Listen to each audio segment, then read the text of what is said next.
House Bill 2291 by Chairman Hulsey, relative to law enforcement. Chairman Hulsey, at your desk. Thank you, Mr. Speaker. I appreciate your indulgence here. My swayback horse is already overburdened, and you stacked 10 more amendments on top of him.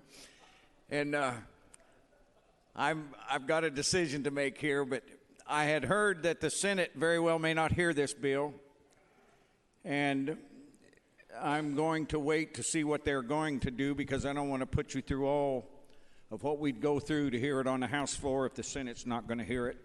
The bill's important. 3 months ago, I think we treated our governor the wrong way. We shoved him out on the beach with no trunks. You shouldn't do that to a good man. 3 months ago, we set him up, and this is a legislative problem. It's not his problem. And as a result of that, we seem to have the thinking now in this country that we have a virus and somebody died and somebody else can die, so we need to suspend the Constitution. But I want to tell you that the men who wrote that did not think that way. The men who wrote that, do you know what they were going through? They were living through a smallpox pandemic that was killing 80% of the children who got it, and an overall death rate of 30%. That death rate far supersedes anything that Corona has thrown out. And out of that mayhem and destruction and chaos came these words: Congress shall make no law. I think we need to follow their lead, because as it is now, when we think that we have the power to cede to the executive branch the ability and the power to make law, I do not think that's constitutionally sound. So then when you have law coming out of the executive branch of government, it becomes a fiat. Now, if you use police officers to enforce it, it is a form of fascism that our Constitution does not recognize. So at the end of the day, this bill says that you cannot use police to enforce an executive order that deals with 3 constitutional issues: the right to worship and assemble peaceably, the right to go to work and earn a living, and the right to move around without encumbrance from the government. That's what it's about. And so until I find out what the Senate does, I'm going to ask to hold this on the desk, Mr. Speaker. Without objection, held on the desk.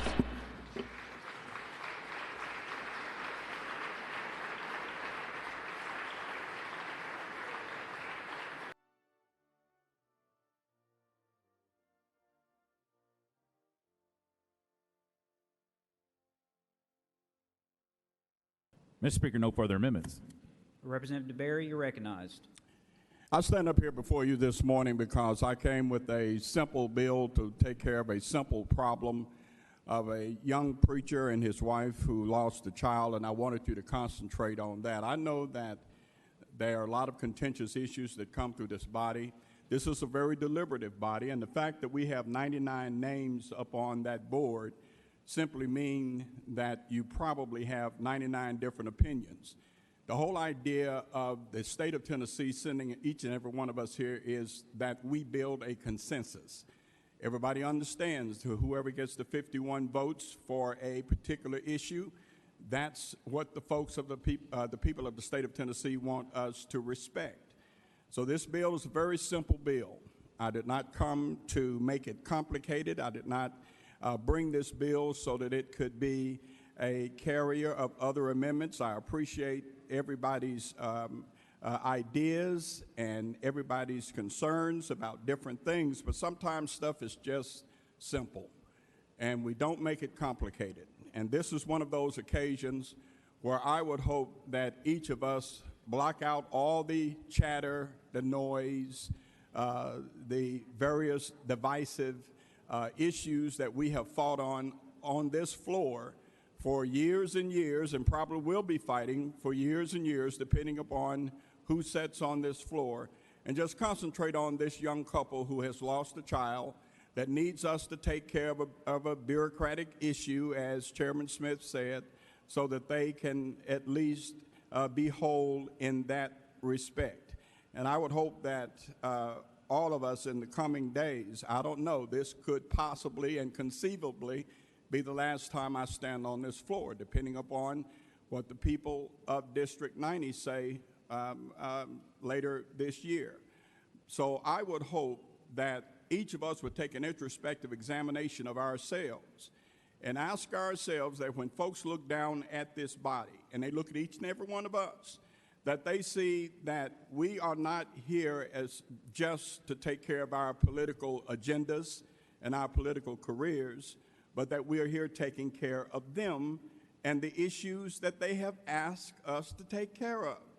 And if each of us would do that, if we would stop trying to do everything we can to make our fellow man look bad or suspicious or in some way carrying out whatever our agenda might be, and just be the good people of the state of Tennessee. Just be men and women who have been elected to represent. We represent.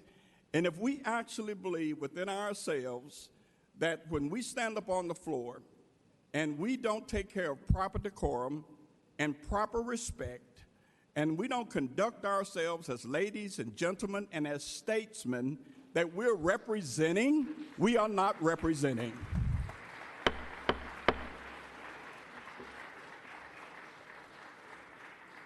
The very simple issue is this.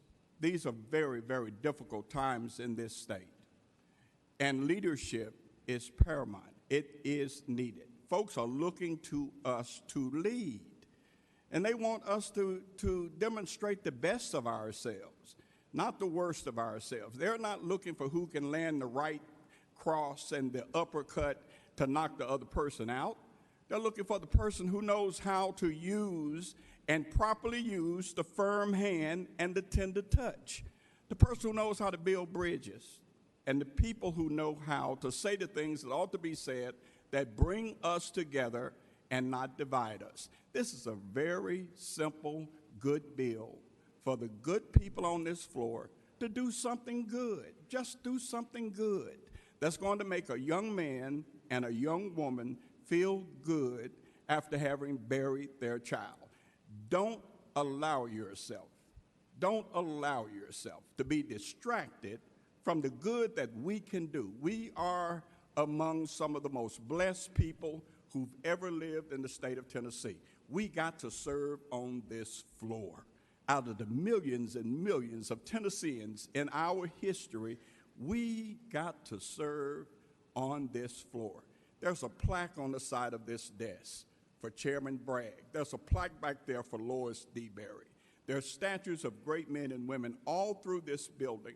Let's not desecrate and disrespect and dishonor their legacy by coming on this floor with shallowness and silliness and childishness. Let's be mature statesmen the way we're supposed to be.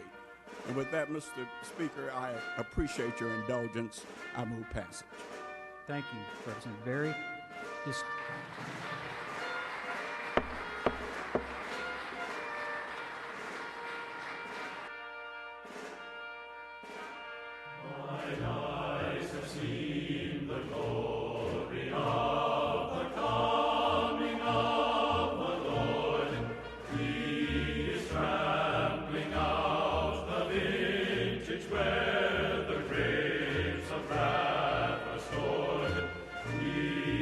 Lose the faith.